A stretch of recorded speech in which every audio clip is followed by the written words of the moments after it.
wigeze ubona ko hari abantu bakubaye hafi igihe wari hasi ariko ugitangira kuzamuka bagatangira kugenda bucece? Ntabwo ari impanuka, hari impamvu ibitera kandi ni ingenzi kuyimenya. Iyi ni Bivuge TV. Si buri wese ushobora kujyana nawe ku rugendo rwawe.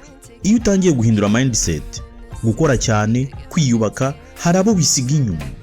Atari uko bakwanga, ahubwo ari uko batakiri ku rwego rumwe nawe. Iterambere ryawe rirabahungabanya. Iyo utera imbere, hari abo bitera kutishima, kuko abantu bamwe ntibashobora kwishimira gutsinda kwawe, cyane cyane niba wari ku rwego rumwe nabo.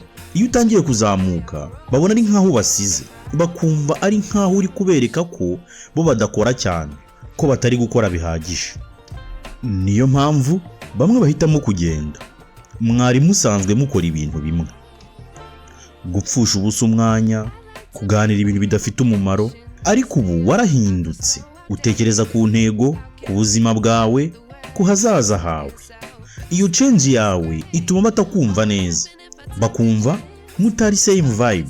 Abantu bamwe bagukunda iyo uri hasi kuko bagufasha ukumva bakeneye, ariko iyo utangiye kwiyubaka ntuba ukiri dependent kuri bo, bityo bahitamo kugenda kuko batakigenzura ubuzima bwawe.